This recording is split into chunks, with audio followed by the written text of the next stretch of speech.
이유가 더 중요하다라는 제목으로 하나님의 말씀 전하도록 하겠습니다.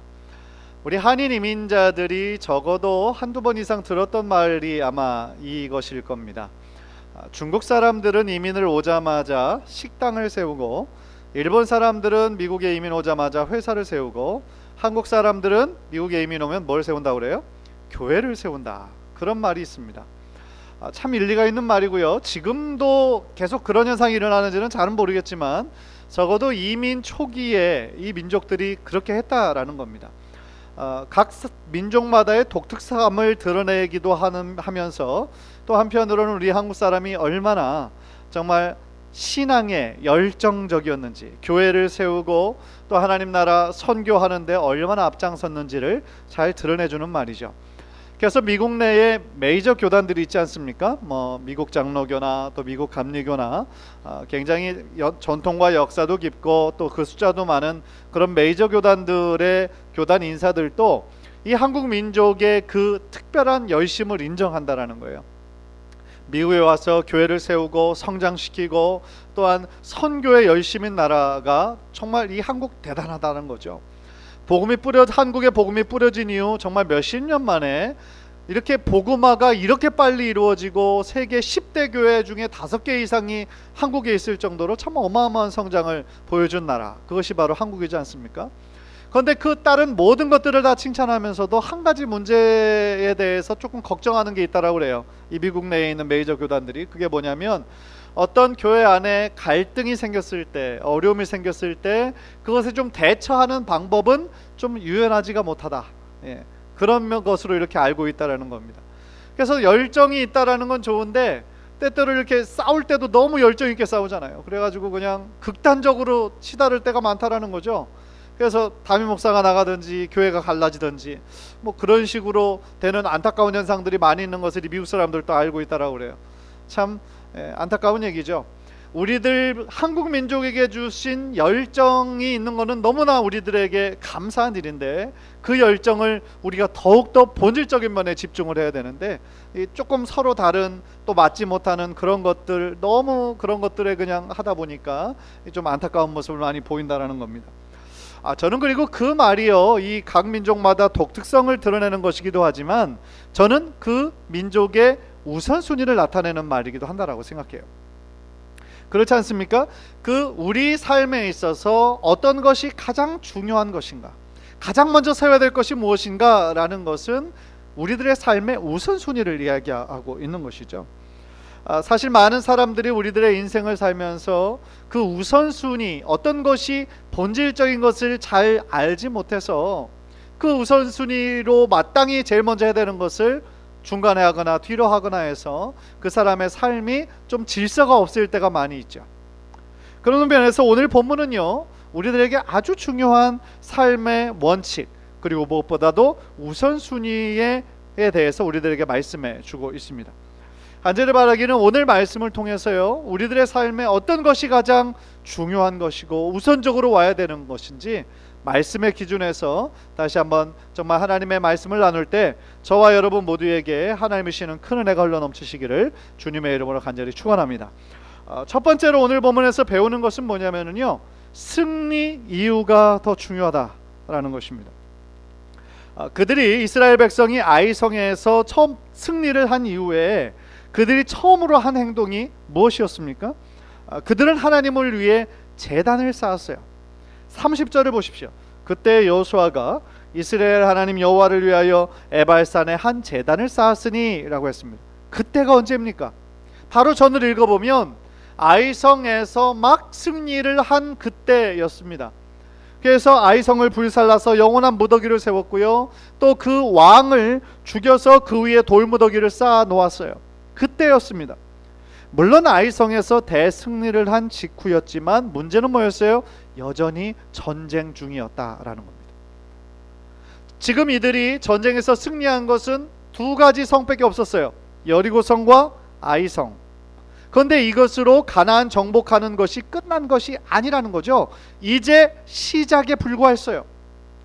아직도 남은 수많은 가나안 족속들이 남아 있었습니다. 그러니까 전쟁의 한가운데였다라는 거예요. 그런데 그런 와중에 이스라엘이 전쟁을 잠깐 멈추고 에발산으로 가서 하나님을 위해 제단을 쌓고 예배한다라는 것이 보통 사람들이 생각할 때는 이해가 되지 않는 행동이었다라는 거죠. 왜냐하면요, 그 아이성으로부터 에발산이 바로 옆에 있는 동네 산이 아니에요. 20마일이 떨어진 거리입니다. 그리고 거기에 이동해야 될 사람들이 몇몇 가족들에 불과한 것이 아니잖아요. 200만 명이나 되는 거대한 민족이 20마일이나 되는, 걸어서 이틀이 걸리는 대로 지금 행군을 하며 떠나야 되는 거예요. 또 이스라엘의 그 적들인 가나안 족속들이 너무 나이스해가지고 저 사람들이 지금 하나님께 예배하는 것을 이렇게 중요하게 생각하니까 우리가 적어도 그 떠나는 이틀 동안, 그리고 거기서 예배하는 그 순간만큼은 우리 저들을 공격하지 말자. 누가 전쟁에서 누가 그렇게 하겠어요?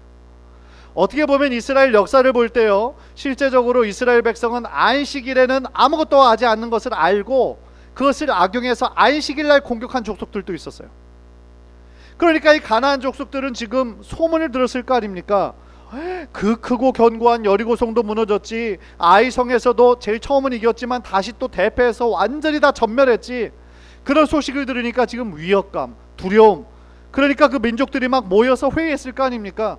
우리가 이길 수 있는 방법은 선제 공격하는 거다.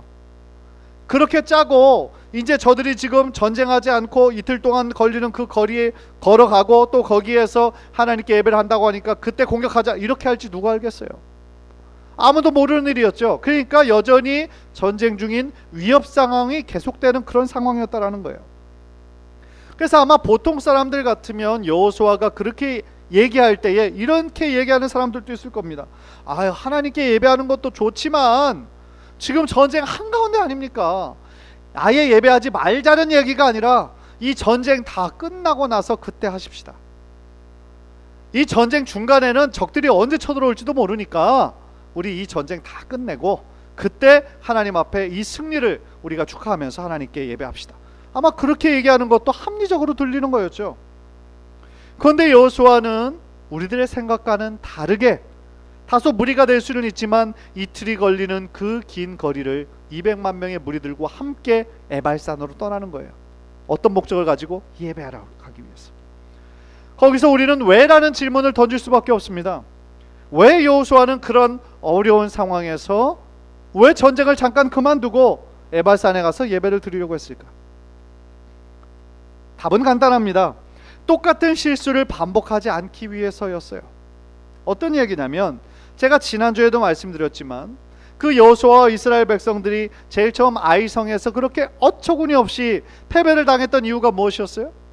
여리고성에서 승리한 그것 때문에 너무 마음이 높아졌기 때문에 그래요. 마치 자기들이 잘해서 승리한 것처럼 그렇게 교만해졌기 때문이에요. 그래서 가차없이 패배하지 않았습니까?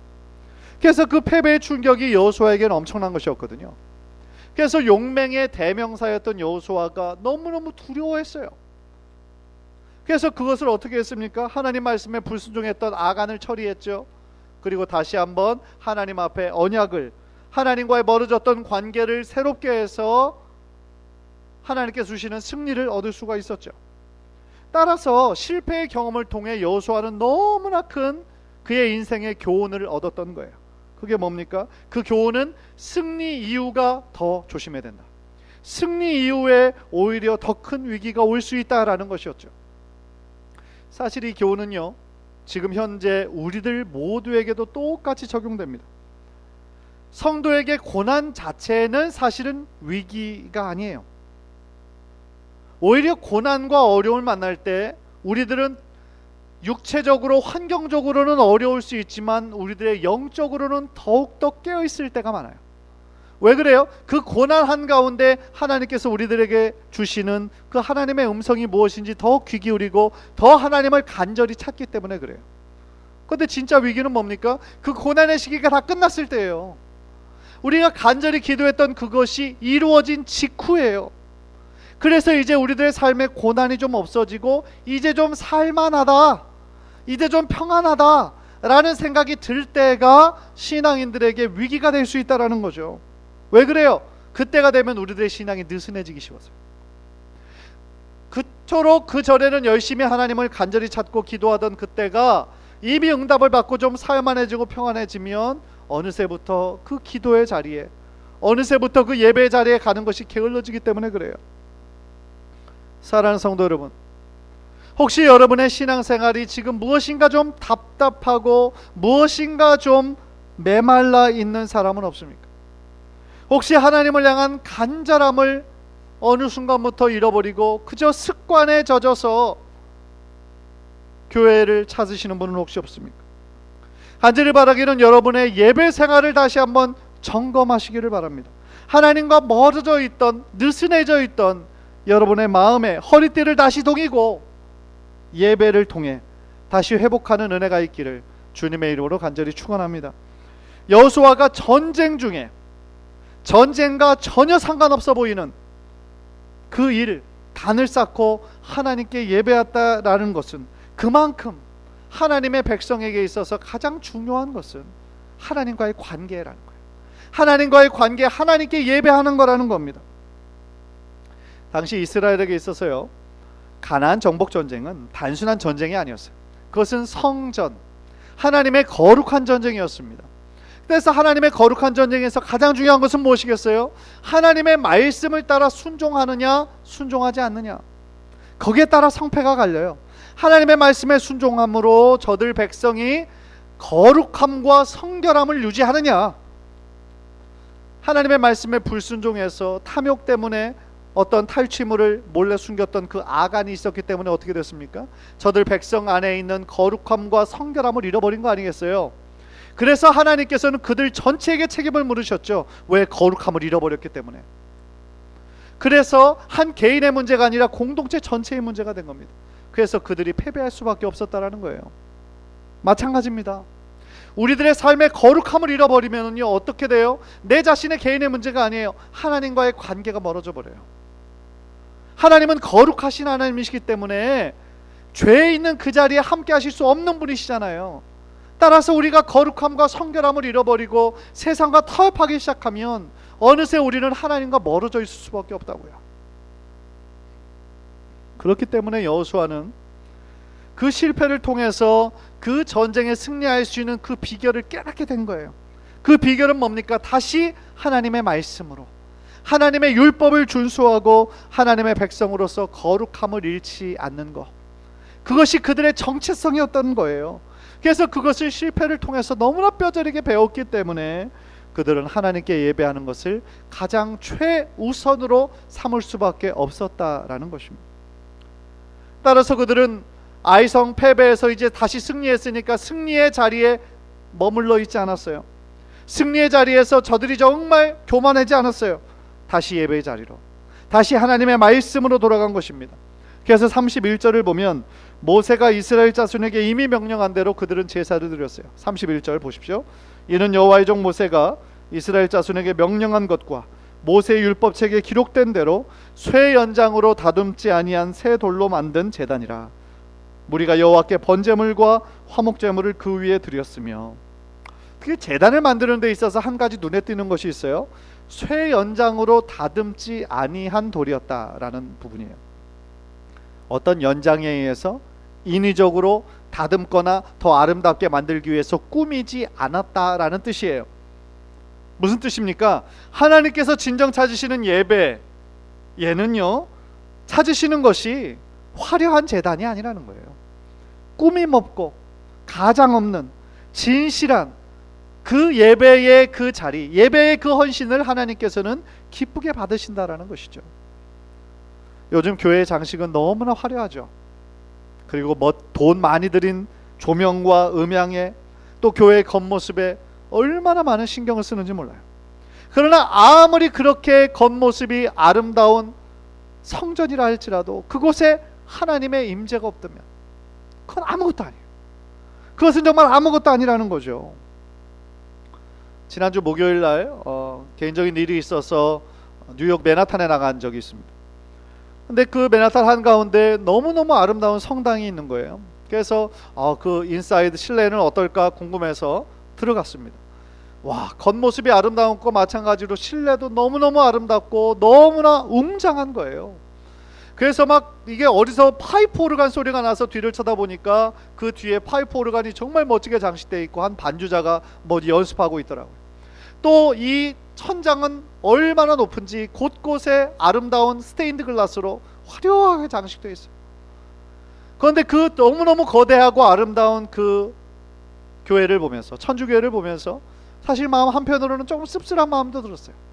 지금 이렇게 주중에는 관광객들이 너무너무 많아요. 관광객들이 구경하러 그곳에 이제 속에서 뭐 곳곳에를 쳐다보면 사진도 찍고 구경하는데, 막상 주일날이 되면 이 거대한 성전에 하나님을 찾는, 하나님께 기도하는 예배자가 과연 몇 명이나 될 것인가, 그 생각을 하니까 참 씁쓸하더라고요.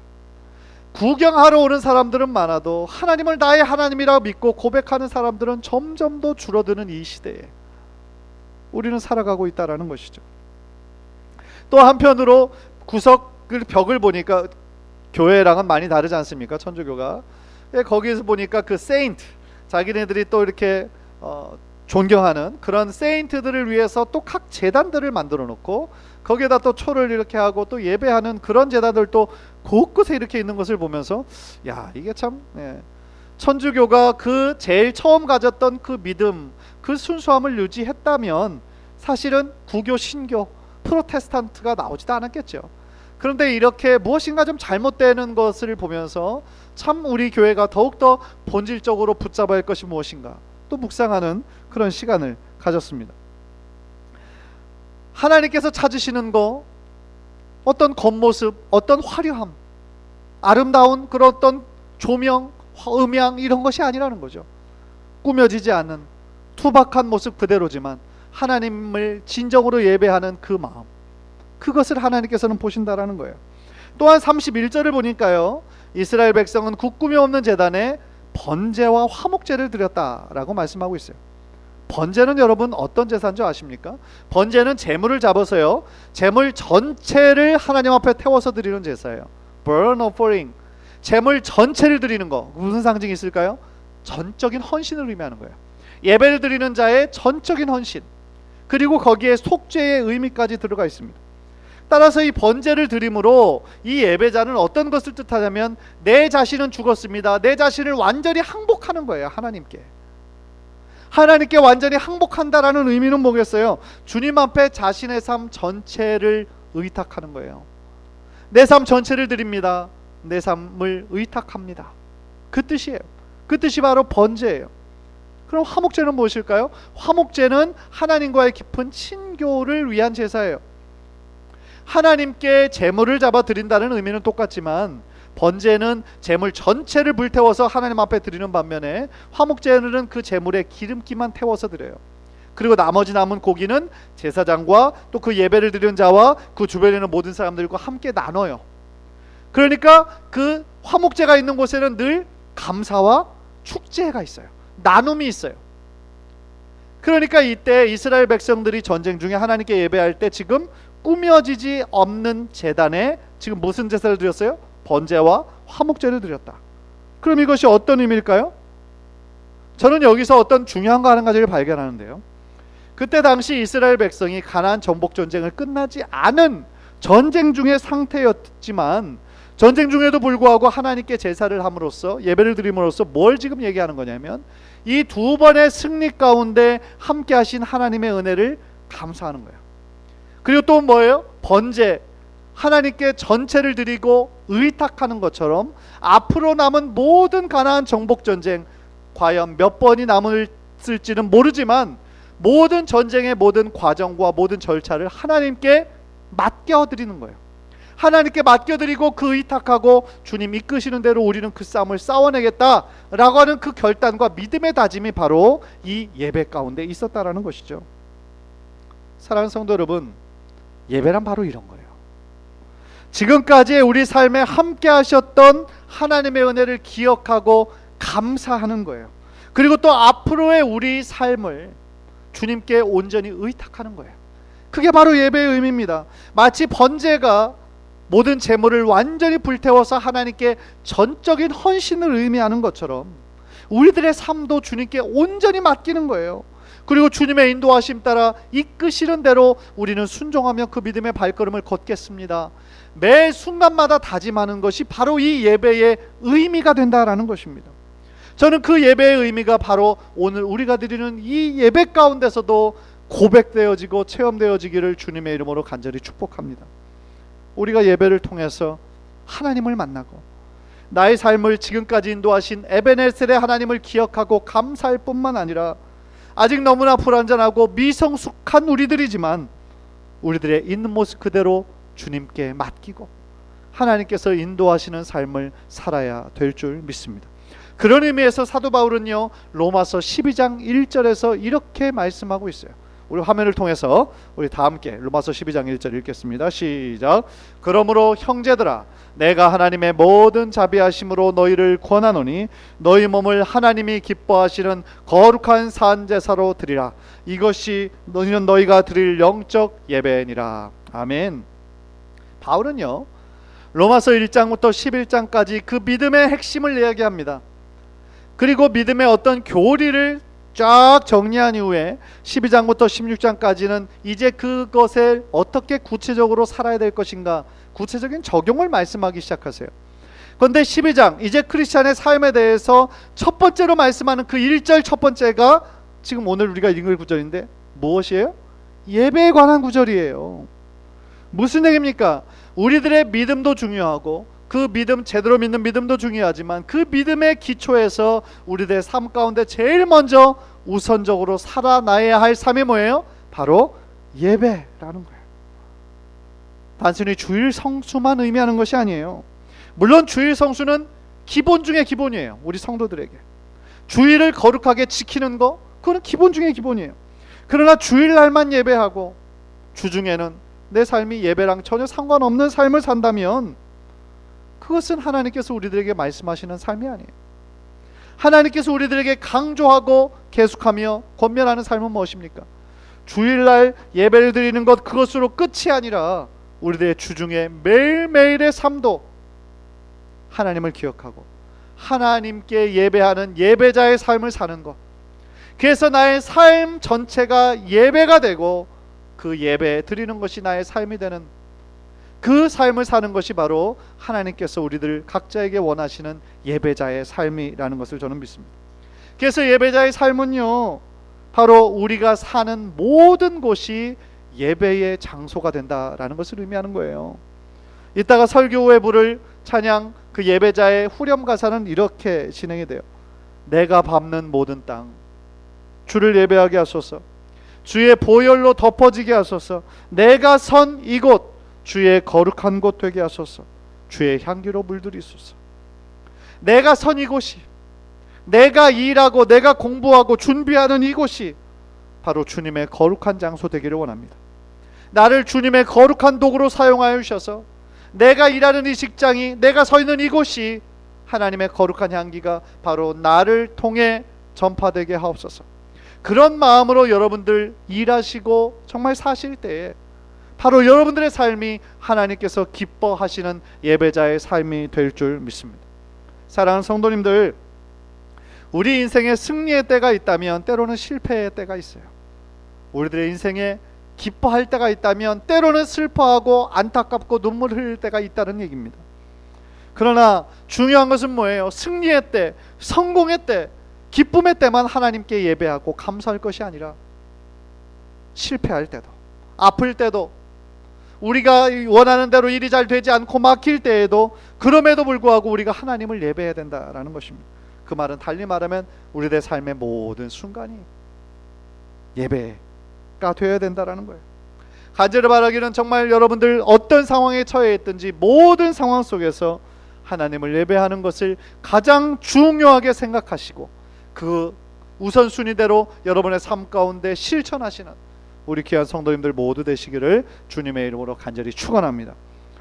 오늘 본문에서 두 번째로 깨닫는 것은 우리 성도의 삶에 또 하나 중요한 모습이 있는데 그것은 바로 하나님의 말씀 앞에 서는 거예요. 하나님의 말씀 앞에 서는 것. 말씀 앞에 선다라는 건 뭐예요? 하나님의 말씀 앞에 귀 기울이는 것이고 그 말씀을 삶의 기준으로 살아가야 된다라는 뜻이에요. 33절을 보십시오. 온 이스라엘과 그 장로들과 관리들과 재판장들과 본토민뿐 아니라 이방인까지 여호와의 언약궤를 맨 레위 사람 제사장들 앞에서 궤의 좌우에 서되 절반은 그리심산 앞에 절반은 에발산 앞에 섰으니 이는 전에 여호와의 종 모세가 이스라엘 백성에게 축복하라고 명령한 대로 함이라 라고 했어요. 온 이스라엘과 이방인들이 지금 그 궤를 중심으로 좌우에 섰습니다. 그리고 좌우에 서서 뭐 했어요? 하나님의 말씀을 들었어요. 레위 제사장들이 가운데 서서 하나님의 그 율법을 낭독할 때에 그 자리에 참석한 모든 사람들은 아멘, 아멘으로 화답해야 됐어요. 여기에서 두 산이 나오는데 하나는 그리심산이고 하나는 에발산이에요. 에발산은 저주를 상징하고 그리심산은 축복을 상징해요. 그런데 이 말은 그리심산에 섰던 6개 지파가 축복을 받는다, 그리고 에발산에 섰던 6개 지파가 저주를 받는다라는 뜻이 아니라 상징만 하는 거예요. 그리심산에 오른 사람들은 율법에 순종하는 자들은 축복을 받는다라는 것을 상징하는 것이고요, 저주의 산인 에발산에 오른 사람들은 하나님의 말씀에 불순종할 때 저주를 받을 거다라고 상징하는 거예요. 더 중요한 건 뭐예요? 그 축복과 저주의 기준이 뭐가 되느냐는 거예요. 그 축복과 저주의 기준은 바로 하나님의 말씀인 율법에 순종하느냐 아니면 불순종하느냐, 그것이 기준이에요. 하나님의 말씀에 순종하냐? 그러면 축복.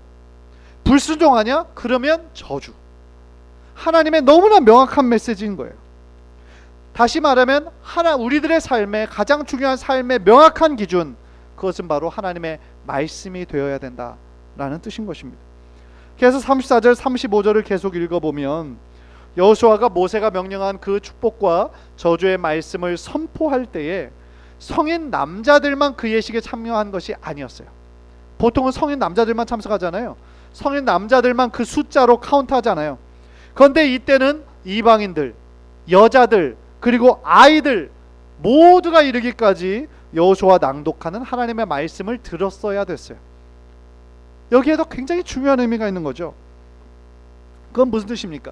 하나님의 말씀을 듣고 그 말씀에 순종하는 데에는 남녀노소의 구분이 없어요. 그 지위와 신분의 그 고기 여하가 없어요.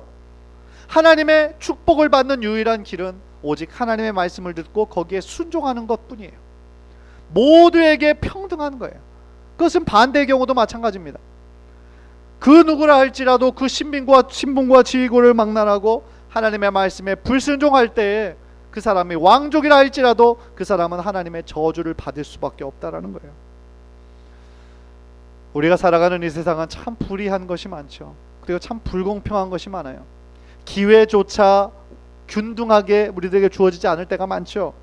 그러나 오직 하나님의 말씀 앞에서는 누구나 동등하고 누구나 평등한 것임을 우리는 알 수 있는 거예요.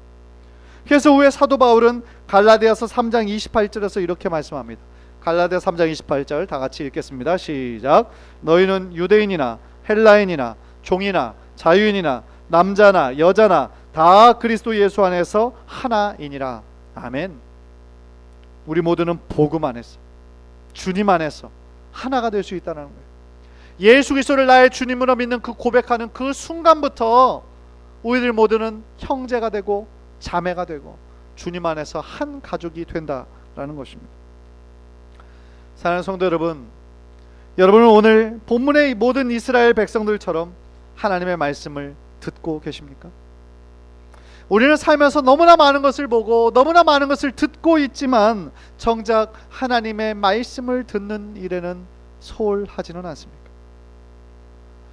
지난번에 오래간만에 한국에 나가서 지하철을 여러 번 탔는데 지하철 타면서 참 계속되는 그 현상은 뭐냐면 사람들 모두가 다 스마트폰만 바라보고 있다는 거예요.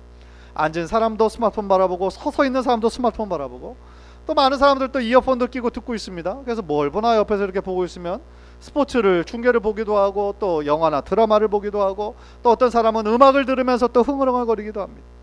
무엇인가를 열심히 보고 열심히 듣고 있어요. 그러나 그들이 과연 정말 중요한 우리 인생의 가장 중요한 하나님의 말씀을 듣는 삶을 살고 있을까요? 너무나 빨리 변화하는 세상 속에서 참 바쁘게 살고 정말 그 가운데 그 변화의 속도에 맞춰서 열심히는 살아가고 있지만 우리들의 삶에 가장 중요한 것을 놓치고 있지는 않은가, 그런 생각이 들었어요. 바쁘게 살 만큼 그 삶이 참 풍성해지고 행복해지면 좋으련만 사실은 더 공허해지는 것이 우리가 살아가는 이 세상 아닙니까? 무엇이 우리들의 인생에서 가장 소중한 것입니까? 그것은 바로 하나님과의 올바른 관계를 맺는 것입니다. 또한 하나님의 말씀 앞에 서는 것입니다. 그래서 하나님의 말씀을 우리가 귀 기울여 듣고 그 말씀대로 순종하는 삶입니다. 말씀이 나의 삶의 기준이 되어야 됩니다. 세상의 성공이나 어떤 성취가 내 삶의 기준이 아니라 하나님의 말씀이 여러분의 삶의 기준이 될 때 여러분의 삶에 하나님이 주시는 큰 축복이 흘러 넘치게 될 줄 믿습니다. 시편 119편 말씀 우리 다 함께 읽겠습니다. 시편 119편 105절 시작. 주의 말씀은 내 발의 등이요 내 길의 빛이니이다. 아멘. 이 말씀처럼 오늘 본문에 나오는 이스라엘이 전쟁 중에도 불구하고 하나님 앞에 예배드리는 것을 가장 우선적으로 가장 중요하게 생각했던 것처럼 우리도 하나님의 말씀을 듣고 또한 하나님의 말씀을 기준으로 삼고 예배자의 자리로 나아가는 것이 가장 중요한 것임을 깨달아 하나님의 귀한 축복을 많이 받고 누리시는 우리 귀한 성도님들 모두 되시기를 주님의 이름으로 간절히 축원합니다. 기도하겠습니다.